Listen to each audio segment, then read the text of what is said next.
Well, in the 1960s, there was a man named Robert Greenleaf, who you may not have heard of, but he did a few things that have probably affected your life today.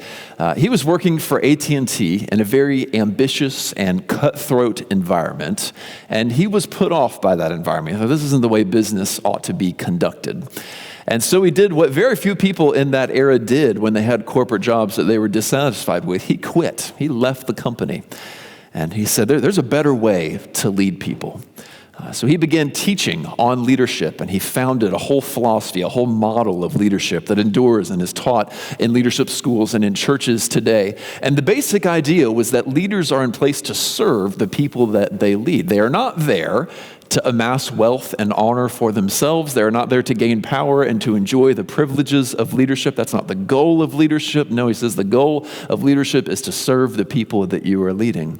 And so he coined the term that maybe you have said at some point in your life, servant leadership. He called forth a generation of servant leaders. And I hardly know a Christian who doesn't place a high value on the phrase servant leadership. And yet, for all 60 or so years that it has been taught, there has been one criticism brought to the school of thought called servant leadership that we have not really been able to give a good answer to. And that criticism has been this: well, that sounds nice, but what actually is servant leadership? What does it look like? What are you actually telling leaders to do? Is a servant leader a pastor who makes sure he goes last in line at the potluck? Is that enough to be a servant leader? First or be last? Is that enough? Does it mean that if you're the servant and the people are the leaders, you have to do everything the people tell you to do? Or what does it actually look like on the ground to lead people by serving them? It's always been tough to give a really good concrete answer of here is what we're actually saying when we talk about servant leadership. Well, Greenleaf may have coined the term, but he wasn't the first to say that the leaders among us must be our servants. That was actually said by Jesus, and Jesus was Greenleaf's inspiration, his very words there as he said it. Jesus says to his disciples as they are fighting and clamoring for power, now among the worldly leaders around you, they lord it over you as they fight for power, but it must not be so with you. All right, for you, for my disciples, he says, the greatest among you must be your servant. The one who wants to be the greatest in the kingdom of heaven must be your slave as he works for you today. Jesus didn't just say that. He gave us a picture of what it looks like. And he even said right after that, even as the Son of Man has come, not to be served, but to serve, and to give his life as a ransom for many. Now, what we're going to look at today is a prophecy of Jesus coming that tells us what his leadership style was like, or more particularly, what it was not like, which then Matthew, the gospel writer, will later use and will paint a picture of Jesus giving this example of just what a leader who cares for the people that follow him will do and what he will not do. And so what we have before us then is a very concrete picture of some leadership values that are very different from what we are taught to do by the world, but very much at the heart of Jesus Christ. We're going to start in Isaiah 42 this morning, reading verses 1 through 4, same verses we looked at last week, and then we'll flip over throughout the sermon to Matthew 12, where he quotes this text in its entirety. Let's look first to Isaiah 42. The prophet says, "Behold, my servant whom I uphold, my chosen in whom my soul delights. I have put my spirit upon him. He will bring forth justice to the nations. He will not cry aloud or lift up his voice or make it heard in the street. A bruised reed he will not break, and a faintly burning wick he will not quench. He will faithfully bring forth justice. He will not grow faint or be discouraged until he has established justice in the earth, and the coastlands wait for his law." The words of the Lord. What we have in these words is a picture of the type of leader that Jesus is not. And Through them, the Lord warns us against three common pitfalls that both Christians and non-Christians fall into as we seek to gain influence in the world, as we seek to get ahead in the world, and as we seek sometimes to lead others as we are given positions of leadership in the world. Now, this is the same text we looked at last week. Last week, we focused on verses 1 and 4, which help us to understand just what justice is. You saw that word justice 3 times there, to a people who are very confused about what justice was. And it also helped us to see where to look for it, right? So if you're interested today in justice, if you want to see justice brought to the world, I recommend you go back and listen to last week's sermon on the podcast or on our YouTube channel, where you can learn quite a bit about where Christians are called to look, who will bring justice to the world. Today, we zoom in on verses 2 and 3, where we see these 3 particular leadership moves that Jesus does not do because he abhors them. These are 3 common strategies in the leadership world that Jesus says, I want nothing to do with these, and I want my followers to have nothing to do with them as well. Now, Isaiah 42 predicts that Jesus will come and be like this. Matthew 12 picks up where Isaiah left off and says, here's what it looks like when Jesus does these things. And then he quotes this very text. So we're going to be flipping back and forth between Isaiah 42 and Matthew 12 quite a lot today. Throughout history, there are several just common moves you see that the great leaders, the rulers of empires, the people who got their way to the top, very common ways that they got there. Jesus takes that playbook and he just throws it out. And he says, I have a different way of doing things. And we're going to see just 3 particular things that he does not do. The first 2 come from verse 2, which we'll read together here. It says, he will not cry aloud or lift up his voice or make it heard in the streets. The general picture here is he's not a loudmouth, right? You might think of Lucy on Charlie Brown and the way she acted, right? He's not like that. That's not Jesus' personality. And he's bringing out 2 qualities that Jesus doesn't fall into. The first one is quarrelsomeness. Jesus is not a quarrelsome leader, and he does not gain influence by quarreling with other people. Now, we see this first in verse 2 here when it says he will not cry aloud. Those words, cry aloud, translate a Hebrew term that has a very broad range of meaning. It can refer to a revolutionary speaker standing on a box in the street, calling out a crowd to come and listen to him, and we're going to go overthrow the government next, right? It's not like a revolutionary type. It can refer to somebody who just is kind of a loudmouth and talks too much and talks too loud, or it can refer to a quarrelsome person, right? That's a particular kind of loudmouth, isn't it? They talk loud all the time, and they're always picking fights.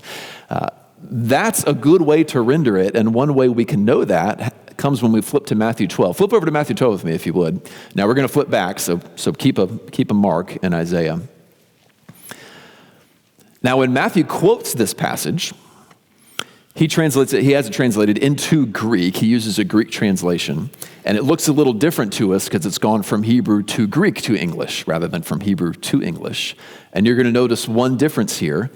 And what he has as verse 19, it says, he will not quarrel or cry aloud. So Matthew chooses to translate it, quarrel. That's the angle that he takes it from. So there's one indicator that the type of loudmouth that Jesus is not is a quarrelsome, loudmouthed person. But we have a stronger reason to see it than that, and that's the whole story that is being told in Matthew 12, in which Jesus shows himself to not be a quarrelsome person. Let's walk through the story together. In verse 2, after Jesus' disciples have plucked some grain and eaten it on the Sabbath, the Pharisees are there and they pounce on him, right? They see the disciples doing one thing that is against their ways, and boom, they pounce. They're ready to pick a fight. And they say to him, when the Pharisees saw it, they said, look, your disciples are doing what is not lawful on the Sabbath. Now, what are they doing? They're picking a fight, all right? They're ready, right? They're following him around. Once they see them do one thing they can criticize, boom, they're pouncing on him. And Jesus, with just a word, just whoop, puts that fight right out, shuts him down, doesn't make a scene out of it, just shuts him down, and that's the end of that. Well, in verse 10, they're not satisfied. They come to him again, and they want to ask him a question to trap him. The man was there with a withered hand. And they ask him, is it lawful to heal a man on the Sabbath? And they ask this, it says, so that they might accuse him. All right, so here they are trying to pick another fight. All right? Jesus does the same thing again with just a sentence, whoop, shuts that one down, and that one is over with. So far, Jesus has demonstrated two things. One, when fights come to him, he doesn't go in swinging and say, oh, y'all finally took the bait. I am ready. Let's have the big throwdown right now. Right? No, he just kind of shuts things down and it's over with. That's one thing he shows. The other thing he shows is that he can win these fights whenever he wants to, right? If you dig in there and you see the rhetoric, the logic, he just shuts them down so fast. So here is someone who has the ability to win any argument that he wants to. Any fight that comes to him, he can just, boom, put himself on top whenever he wants. And he is choosing to just end the conflicts quickly and keep going with what he was doing, which was healing people and preaching. Well, then in verse 14, we see that the Pharisees go out and they conspire against him how to destroy him. So they go out to plot their next move so that they can come back and the big showdown can happen. So big showdown's coming. Here's the chance for Jesus to rise up and just thump them forever, right? I mean, big throwdown, about to happen. What does he do? Well, that's when verse 15 makes it interesting. Jesus, aware of this, withdrew from there. He just avoids the fight completely, that he knows he's going to win if he has it. So here's one who could win any fight he wants to, who has fights coming to him and could very easily use this to build his platform, but he just isn't quarrelsome. And so he just leaves the area and just kind of escorts himself out of there. And then Matthew in verse 17 says, this is to fulfill what was spoken by Isaiah. Part of that prophecy, verse 19, he will not quarrel or cry aloud. He is not a quarrelsome person. That is not a quality that Jesus bears. So Matthew's using this to show that Jesus was not a quarrelsome leader and was not a quarrelsome person. That means for us that quarrelsomeness has no place in the Christian life and has no place in our contributions to the public square or in our contributions to conversations about politics or in Christian leadership. One thing we should not be marked by is quarrelsomeness. James tells us to be slow to speak and quick to listen and slow to anger. The Proverbs say that a fool will always be quarreling and even warns us not to make friends with a quarrelsome person because we might learn his ways and become quarrelsome ourselves. 1 Corinthians says that love is not easily offended and does not quarrel. Christians are given control over our tongues by the Spirit of God. We are made new and we become a peaceful and not quarrelsome people. Now that changes the game in how we engage leadership and politics, doesn't it? Because we know some truths, right? We've got some stuff in the Bible here that would really thump a lot of what you hear out there, wouldn't it? And well, in right occasions, we can be like Jesus and answer objections in ways that are winsome. But what we don't do is go out looking for fights, salivating, saying, I can't wait till they make one more mistake and I am going to pounce on them, right? No, because quarrelsomeness is not a Christian virtue and is not a quality that our Lord Jesus bore. Now, that is very different from how the world gains influence. If you want to get on top, one of the ways to get on top is to pick fights and be quarrelsome. If you want to run for public office, one of the tried and true strategies is to find a foe, pick a fight with that foe, position yourself as the one that will defend everybody from that big bad guy, and then get everybody to vote for you so that you will rescue them from the big bad guy, right? If you want to, let's say you're not on Twitter, which good for you. I'm not on Twitter either. But if you're not, and you're sitting there thinking, man, I would love to have 10,000 Twitter followers by the end of the year. One of the best strategies to do that is to make a Twitter account and go pick fights on Twitter. If you want people to follow you and listen to you on Twitter, just find anybody you disagree with and just flame them over. People will say, ooh, he got burned. I'm going to follow that guy, right? You can build up a mass following just being quarrelsome online. This is an effective strategy in the world to gain influence and to gain power. And I got to say, down at the convention, even this last week, I witnessed men who call themselves men of God using quarrelsomeness and fight picking to try to get themselves into elected office and power. It's not, the church is not immune from it as well. It's all over politics. It's all over any kind of elected office, all over social media. A strong strategy in many people's eyes is picking fights and being quarrelsome in order to gain power. Jesus says, not so with you, my disciples. Right? Make it your ambition, he says, to live a peaceful, quiet, and godly lifestyle. Right? Because quarrelsomeness must be far from a Christian. Now, if I say that, I need to confront something that some people say and you may have heard. Have you ever seen someone do something or say something quarrelsome and then say, well, Jesus turned over tables in the temple and I'm going to fight too, right? Have you ever heard that argument?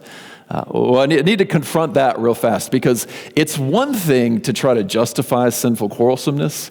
It's another thing to paint a false picture of Jesus to justify doing it. And so I got to go right after that one this morning. So let me just talk a little bit about that. So it is true that Jesus went up the hill, at least on Holy Week, maybe another time if John is talking about a separate time from Matthew. He went up the hill, went in the temple, found money changers and corrupt people there, defiling the temple with their corruption. He fashioned a whip, tipped over their tables, and chased them out, right? Now, the very next thing he did was went and found blind and crippled people and took them into the temple in compassion. So this is obviously not angry Jesus doing this, but usually people skip over that part of the story. So anyway, he does drive them out, right? The point of this is not that Jesus has an angry side or that Jesus is a jerk. The point of that is that it's his house. Now, if your parents are alive and you go to your father's house and you walk in your father's house and you found thieves, real thieves in your father's house. And not only are they stealing things from your father's house, they are doing abominable things, truly defiling your parents' house. What Jesus' actions there give you permission to do is brandish a weapon and chase the thieves out of your literal father's house. Just don't break any laws when you do it, okay? But right, this is rights to defend your own property. This is Jesus saying, zeal for my father's house will consume me. Yes, zeal for your parents' house can consume you if people break into your parents' house as well. This does not give you license to pick fights, to be quarrelsome, to act with an edge when you call people out online. No, that kind of conduct is far from the Christian life because it's far from our Master, Jesus Christ. So Christians should be people of great zeal. We should have great zeal for the things of God, for our Father's houses, for our Father God's house, for Jesus, but we cannot step over the line and in our zeal become a quarrelsome people. These are two different things that can sometimes sound very similar. So there's our first one. Jesus is not quarrelsome. This is not a quality he bears, nor a quality that his people should bear. Second one comes from the same set of verses, the same image of a loudmouth in the streets, crying out, making his voice heard in the streets. And that is self-promotion. Jesus was not a self-promoter. This is in contrast, Isaiah paints that picture in contrast with the leaders of the day. This is the age of empires. So one minute the Assyrian Empire is coming through, conquering everything. And then, if you live long enough, then you get to see the Babylonian Empire come through and conquer whatever land you live in. And then if your kids live long enough, they see the Persian Empire come through and conquer everything. And whenever a new empire comes in, they'll parade the new ruler through the streets with great pomp and circumstance. And basically the whole point of the parade is, look how awesome I am, right? I've got all these heralds declaring my greatness, and here I am on my fantastic horse that's beautifully braided. Hear ye, I am awesome, right? That's basically the point of these parades that would come through.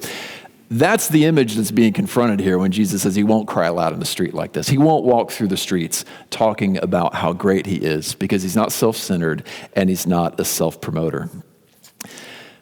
Matthew brings out the same qualities in him in a very different way. Let's continue that story in Matthew. So in verse 15, Jesus was aware of the Pharisees' plot and the incoming battle, so he withdrew from there because he wasn't quarrelsome.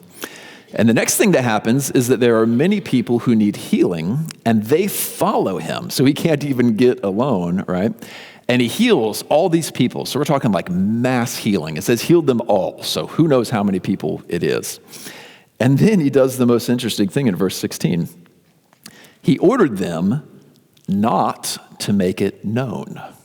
Isn't that strange? He heals mass people, just a huge crowd healed. Don't tell anybody, all right? Is that not the opposite of self-promotion? Right? Is this not the opposite of the Instagram influencer who is like, all right, now who has the best foot? Okay, you're going to take the picture. Okay, you man with the withered hand, like hold your hand just right. Let's get the camera angle just right. Make sure this thing gets broadcast out to the world and everybody sees me healing this person and doing this great thing. No, Jesus does the exact opposite. He says, I'm not broadcasting my good deeds. He says, just don't even tell anybody what I have done for you. And Matthew says this is to fulfill what was spoken by the prophet in today's text. Here's a man who is not in any way a self-promoter. Can you imagine the following that he could have built if he just played to his supernatural skills that he had? If he just used his powers to heal, his powers to win arguments. I mean, he was God. He could do whatever he wanted to, right? What a show he could put on. What a crowd he could gather. How he could have had every great thing about him broadcast to the ends of the earth immediately if he had just been a bit more showy about some of this stuff. But that's not who he is. That's not the kind of leader that he is. He's not a self-promoter. No, in reality, they try to make him king at one point, and he escapes so that they don't make him king. And then when he finally does come into Jerusalem in his kind of parade and outing as Israel's due king, he comes in on the colt of a donkey that can barely hold him up and makes him look silly, and within a week has gotten himself killed. That's the humility of our Savior, the very opposite of a self-promoter.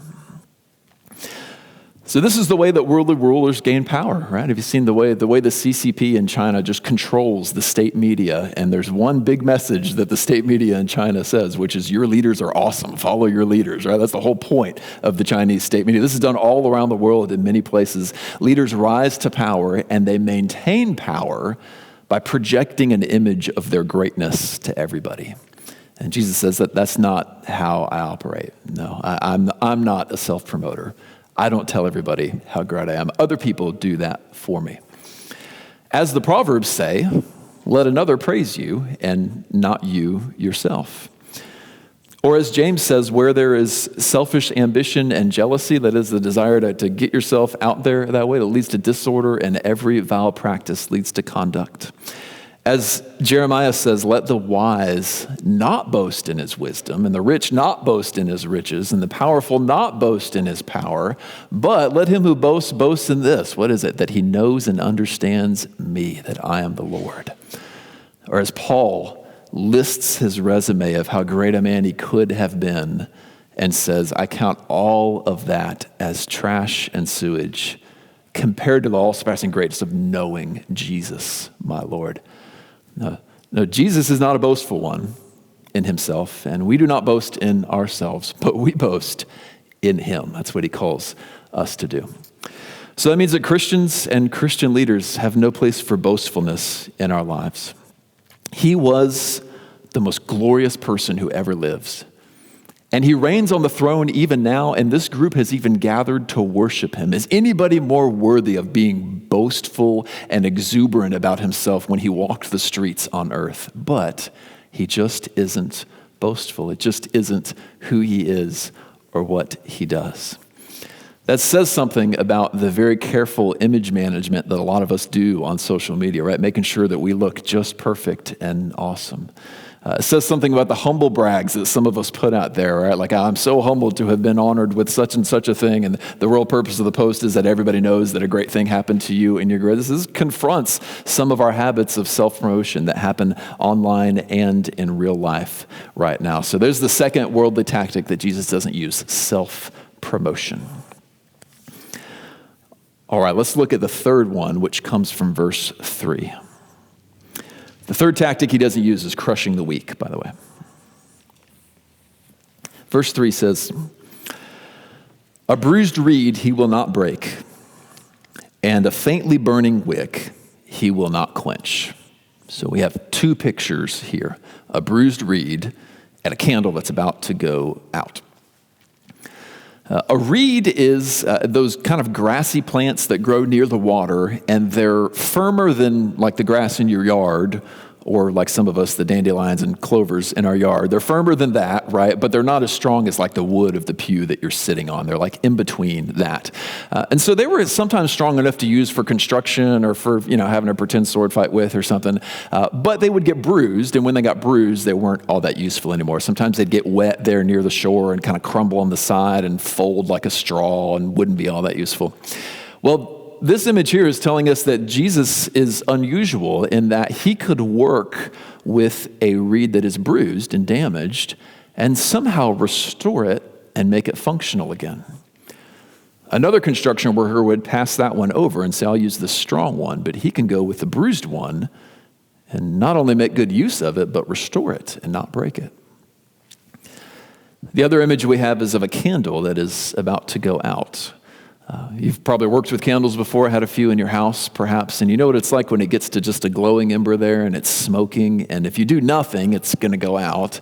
If you move it, it's going to go out. Basically really no other option, but it's just going to go out, right, no matter what you do. Well, somehow, Jesus touches that faintly burning wick, and its flame is back. He doesn't quench it, but he restores the one who is burnt out. And Matthew gives us profound pictures of that as well, right? You know the story by now. As he is withdrawn, many people follow him who need to be healed, right? And he's not a self-promoter, so he's not trying to get attention. But there he is with a large group of bruised reeds, of faintly burning wicks, and just with his touch or with his word, he's able to heal them. And this is the kind of Lord that we have. This is how he treats broken and hurting people. He is not like most of the worldly rulers that we have known who crush the weakest people. No, he reaches with a special care to them and says, let me restore you. Let me make you new again. Now that speaks a word to those of you who are exhausted after the last year and a half, doesn't it? Some of you probably feel like faintly burning wicks, or some of you have endured some bruising in the last year, and you feel like a bruised reed. And I want you to see this quality in Jesus' character. When he sees a bruised reed, he is not the kind that breaks it. And when he sees a faintly burning wick, like I know some of you are, he is not the kind that quenches it. No, he is the kind that revives the flame of those who look to him. So I tell you, if that is you, if you're resonating with that image, look to him to bring revival and healing into your life. He may do it even right now as you ask him, but at the very least on the last day, he will raise your body from the dead and restore you forever with him. Look to that Jesus. This is a big contrast, though, with how earthly leaders rule. You can think of the examples we have in the 20th century. The Nazi Party, for instance, taking anybody they deemed impure, anybody that was too weak to contribute to this perfect society they were trying to build, and just casting them away in a concentration camp, right? Just doing away with the weak ones, right? Get all the bruised reeds out of here, they would say, right? We need to build a society with our strongest people. Jesus is just the opposite. He's actually, those are the ones I came for, so let's just gather them all into my arms. This is so different from the spirit of communism in the early 20th century, which promised great things to the working class poor, and then over the course of a century saw the death of 100 million working class people. It just came up so empty on its promises. Jesus is so different. He has not one empty promise in his Bible, and to the weak who look to him, he reaches to them and he restores them. So there you have three tactics that worldly leaders will use all the time that Jesus will not: quarrelsomeness, self-promotion, and crushing the weak. If those things are far from Jesus' character, then Christian, they must be far from your character as well. The last thing we'll look at today is, well, if that's not how he gains power, well, how does he? I mean, he became king of the universe, right? How exactly did he get himself on the throne if it wasn't through all these tricks that the leaders around us use? And to that, we want to rewind and look back to verse 1. There's three words in verse 1 that answer that question for us. God says, "Behold my servant, whom I uphold." That is how Jesus sits on the throne. Because he, the chosen one of God, the Son of God, God made man, is upheld by God. He has the name above all names because God the Father gave him the name above all names. And this is why he does not have to resort to worldly tactics when he is walking on earth, because it is God that upholds him into the office that he has been given. And that's the golden puzzle piece, I think, that makes Jesus' leadership style make sense. He doesn't have to do all these conniving things that we do because he's not trying to grasp for power himself. He's got a Father who is upholding him. He's filled with the Spirit of God who will empower him for every ministry that he does. And that says something for Christian leadership as well. A Christian who serves or has the ambition to serve in leadership must look to God to uphold them. This means saying to the Lord, I will serve you in smallness if you would have me serve you as a small person. Or if you would put the burdens of greatness upon me, then I will serve you in greatness for as long as you uphold me in that kind of position. Then when you take me away from it, I will serve you in smallness and insignificance again. We have an example of this in the biblical character of Joseph. Many of you know the story of Joseph in Genesis, who was reduced to slavery in Egypt and then reduced below that to imprisonment in Egypt. And all along the way, he just did faithfully whatever was put in front of him, and God blessed whatever happened. And many of you know how the story ends, that Joseph, in a miracle of God's power, is lifted up suddenly from the dungeon to second in command in Egypt, where he saves most of the known world from a famine through a prophetic dream that he's able to interpret. So God had great things in store for Joseph, and God's plan for him, unlike everybody, was that he would serve the Lord in greatness, in high position. But never once do you see Joseph in his story sitting and plotting, okay, how am I going to get in power so that I can unlock God's destiny for me, right? Never is he doing this. No, he just takes what's in front of him, does it faithfully, and when the Lord puts him in high position, he serves there faithfully. This is a picture of Christian leadership too. Whatever he gives us, we're just going to do faithfully. And every once in a while, he elevates the Christian into high and lofty position. And when he does, you don't defend it with your life. No, you just serve faithfully until the Lord takes you out of it. That's because Christians must be content with a peaceful, a quiet, and a godly life, as the scriptures tell us. This is an important part of following Jesus, being willing to serve him in smallness or in greatness. Contentment could be the word for it. So as we look at that this morning, I've talked a lot about what it means for the Christian life. The biggest take home that we need to take, though, is can you see just how wonderful Jesus is? You've had bosses in your lives. You've had pastors. Many of you have me as pastor right now. You've had fathers in your lives. You have all sorts of leadership figures in your lives. Can you see that he is so much better than every single one of them? So much better than every world leader who has come in history. And for those of you that don't follow him, I wonder if you would at least admit that there has been no man on earth quite like this. Well, that's because there is no one like Jesus Christ.